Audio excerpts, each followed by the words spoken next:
Real Madrid para mí es todo. Es parte de mi vida, parte de mi familia, una forma de vivir. Estoy de Croacia, he nacido ahí, pero llevo 11 años aquí y me siento como en casa. Siempre agradecido por todo lo que estoy viviendo en este gran club, el mejor club de historia de fútbol. Hallo meine Freunde, hola Madridistas. Das waren die Worte von unserer kroatischen Legende Luka Modric. Von unserem Ballon d'Or, dem 6-fachen Champions League-Sieger, dem Vize-Weltmeister, wie wir in Spanien gerne sagen, das Genie aus Zadar. Und laut Onda Cero wird Luka Modric sein letztes Spiel im Santiago Bernabéu übermorgen bestreiten. Und auch wenn diese Worte von Luka Modric inzwischen 2 Jahre alt sind, haben sie inzwischen noch mehr Bedeutung, da er noch 2 Jahre mehr in dem Verein seines Herzens ist. Und ganz ehrlich, als ich die Information von Onda Cero gehört habe, seitdem habe ich einen Stein im Bauch. Ich bin unendlich traurig und es erinnert mich an den Abgang ziemlich genau vor einem Jahr von Toni Kroos. Ja, was da gesagt wurde, was die genaue Information ist von Onda Cero, das habe ich natürlich für euch vorbereitet. Aber wenn das nicht schon schlimm genug wäre, die nächste Hiobsbotschaft: Jude Bellingham muss operiert werden. Diese Operation, die er inzwischen einem Jahr vor sich herschiebt, muss jetzt tatsächlich vollzogen werden. Und zwar haben wir auch schon ein Datum. Sobald Real Madrid aus der Club-WM rausfliegt, lässt er sich an der Schulter operieren. Was das genau bedeutet, wie lange er ausfällt etc., diese Informationen habe ich für euch natürlich auch in dem Video. Ja, und alle guten Dinge sind 3. Auch Endrick fällt verletzungsbedingt aus und wird bei der Club-WM fehlen. Ja. Wie ihr hört, es wird auf jeden Fall ein Video, in dem wir Madridistas sehr stark sein müssen. Also setzt euch hin, schnallt euch an und viel Spaß beim Video.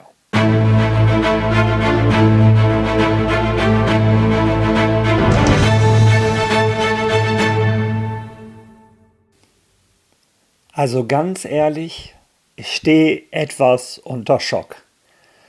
Natürlich ist mir bewusst, dass ein 39-Jähriger, ein fast 40-Jähriger nicht ewig bei Real Madrid spielen kann. Aber der Moment, in dem es konkret wird, der tut trotzdem unendlich weh. Aber es gibt ja einen berühmten Spruch: Weine nicht, weil es zu Ende ist, sondern lache, weil es passiert ist.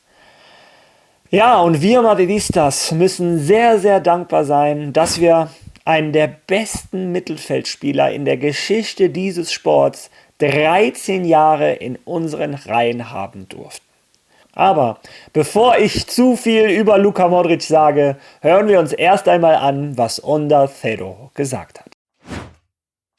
Ehrlich gesagt dachte ich, dass der Verein heute Nachmittag einen Vorschlag zur Vertragsverlängerung machen würde. Wir haben das eben noch im lokalen Abschnitt besprochen. Arantxa zum Beispiel meinte, sie habe den Eindruck, dass es nicht so sei. Und ich dachte, sie würden es anbieten, aber die Information ist, dass sie es nicht angeboten haben und damit sich die Situation ändert, muss es eine Kehrtwende um 180 Grad geben. Aber ich weiß nicht, ob Modric in den nächsten Tagen oder Stunden irgendeine offizielle Mitteilung machen wird, um zu verkünden, dass seine Zeit bei Real Madrid nach der WM in den USA endet. Aber so ist es nun mal. Das ist eine Entscheidung des Vereins. Hier hatte Xabi Alonso wenig Handlungsspielraum. Und das ist wichtig. Es ist die Entscheidung des Vereins, nicht die von Xabi Alonso. Ja, das ist eine Entscheidung des Vereins. Wie gesagt, Xabi Alonso hatte da wenig Spielraum. Und natürlich wollte Modric weitermachen. Er wollte noch ein Jahr dranhängen. Ich finde, das hat er sich auf dem Platz verdient. Er hat in dieser Saison seinen Rekord an Einsätzen aufgestellt. In seiner 13. Saison hat er mit 39 Jahren an 56 Spielen teilgenommen und wird nun mit einem bitteren Beigeschmack zurückbleiben. Also wie gesagt, sofern es keine radikale Wendung gibt, wird es am kommenden Samstag im Bernabeu einen Abschied geben. Mal sehen, ob der Spieler selbst es bekannt gibt oder nicht, denn soweit ich weiß, wird Madrid diese Woche nichts zu Luka Modric und Lucas Vazquez sagen. Es wird nur der Abschied von Ancelotti angekündigt. Also gut, es wird nichts angekündigt. Und was ist dann? Modric kann doch nicht einfach so sein letztes Spiel im Bernabeu spielen, als wäre es nichts Besonderes. Luka Modric kann das Bernabeu nicht einfach auf irgendeine Art verlassen. Die Mannschaft hatte nach dem Spiel gegen Sevilla 2 Tage frei. Es bleiben noch 2 Trainingseinheiten in Valdebebas vor dem Abschiedsspiel gegen Real Sociedad. Nächste Woche ist Urlaub, denn danach mit Xabi Alonso kehrt die Mannschaft am 9. Juni nach Valdebebas zurück, um mit der Vorbereitung auf die Clubweltmeisterschaft zu beginnen. Aber wie gesagt, es sei denn, es gibt bis Freitag eine radikale Wendung und man macht Modric ein Angebot, noch ein weiteres Jahr zu bleiben, dann verabschiedet sich Modric vom Estadio Santiago Bernabéu und so hat er es heute Nachmittag einigen Mitspielern in Valdebebas erzählt. Ihr habt es selber gehört. Wenn jetzt nicht ein Wunder geschieht und eine Meinungsänderung um 180 Grad, und dafür ist Real Madrid nicht bekannt, wird Luka Modric übermorgen sein letztes Spiel im Santiago Bernabéu absolvieren. Eine Ära endet. Die Ära Luka Modric. Und damit auch ein bisschen die Ära Toni Kroos, Luka Modric und Casemiro. Das beste Mittelfeld in der Geschichte des Fußballs. Ich weiß, viele philosophieren über andere Mittelfelder, aber Titel lügen nicht. Luka Modric, 6 Champions League-Titel, den europäischen Fußball dominiert. Und damit wir mal wissen, über was für eine Kategorie Spieler wir reden, in Spanien wurde jahrelang philosophiert, ob das Real Madrid von Cristiano Ronaldo war oder das Real Madrid von Luka Modric. Ein Ballon d'Or-Sieger, der Ballon d'Or-Sieger, der die Zeiten von Ronaldo und Messi quasi zum Ende gebracht haben. Der erste Spieler, der sich gegen diese Spieler durchsetzen konnte. Vize-Weltmeister mit Kroatien, mit Real Madrid. Wir reden hier über einen der besten Mittelfeldspieler aller Zeiten. Und wir Madridistas müssen stolz und froh sein, dass wir dieses Genie 13 Jahre mit dem königlichen Emblem auf der Brust sehen durften. Und wie gesagt, ich stehe komplett unter Schock. Ich habe Gänsehaut, wenn ich über diesen Spieler rede. Und die eine oder andere Träne werde ich für ihn vergießen. Und wenn ich ganz ehrlich bin, hoffe ich, dass sich diese 180-Grad-Wendung bei Madrid noch vollzieht. Denn ich gönne Luka Modric das Beste, was es geben kann. Und wenn sein Wunsch es ist, ein Jahr noch bei Madrid zu sein, als Mentor, als vielleicht 500-600 Minuten in der gesamten Saison, am Ende des Jahres mit Kroatien die WM spielen und auf der größten Bühne des Weltfußballs zu sagen, danke, das würde mich mein Herz mit Freude erfüllen.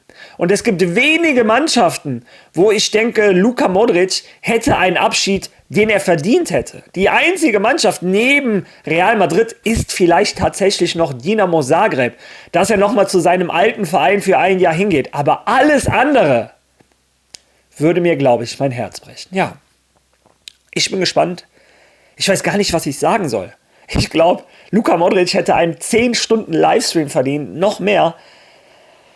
Sollte er wirklich Real Madrid verlassen, und so sieht es aus, bitte ich euch, lasst bitte eure Kommentare unter diesem Video. Was sagt ihr zu Luka Modric und seiner unglaublichen Karriere? Wie wird Real Madrid diese Lücke sowohl fußballerisch als auch menschlich füllen? Ich kann es mir nicht vorstellen. Ja. Wie dem auch sei, die Nachricht hat mich hart getroffen. Es fühlt sich an, als wenn ich einen Stein auf der Brust hätte. Ich bin ganz ehrlich. Ja, und wenn das nicht noch schlimm genug wäre, die Information, die ich euch seit 2 Tagen eigentlich schon mitteilen möchte, die Zeit hat es leider nicht erlaubt.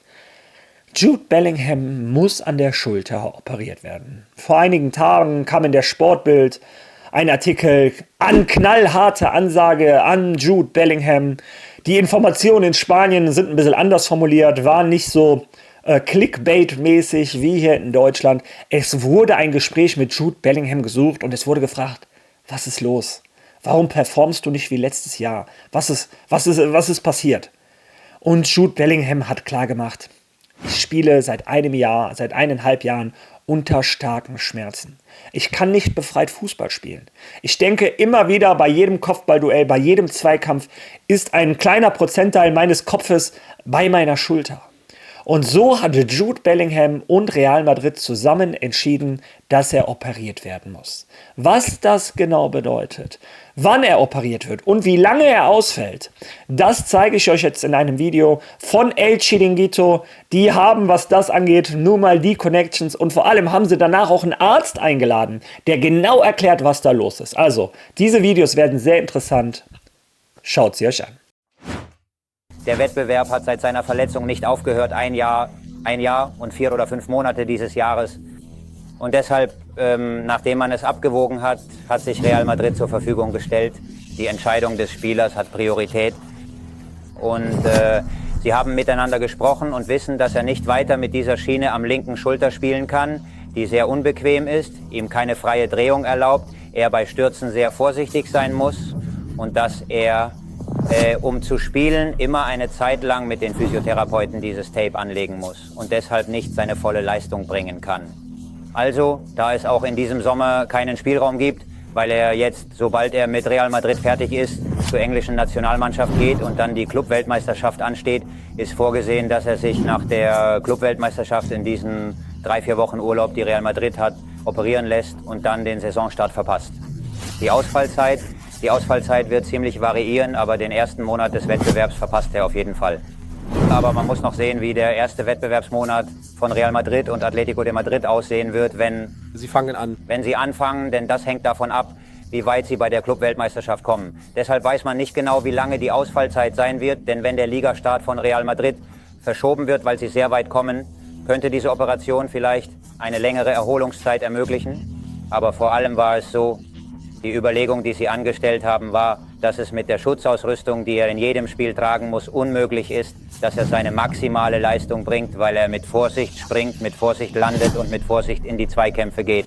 Deshalb ist die beste Lösung angesichts des unmöglichen Spielplans, denn nächsten Sommer ist Weltmeisterschaft und dieses Jahr ist der Kalender noch enger, dass die Idee ist, wenn die Clubweltmeisterschaft vorbei ist.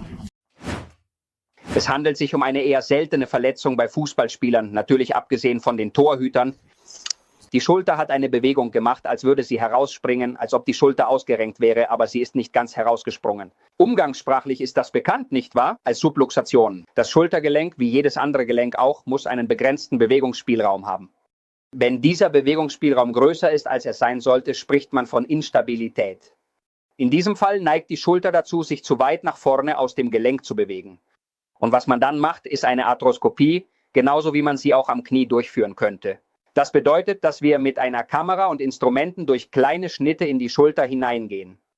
Wir sehen uns die Verletzungen im gesamten Bereich des Gelenks an und reparieren sie alle in einem einzigen chirurgischen Eingriff, der in der Regel etwa 1,5 Stunden dauert. Ja, wenn es sich um eine Person mit hoher Aktivität im Arm handelt, geht man kein Risiko vor Ablauf von 6 Monaten ein.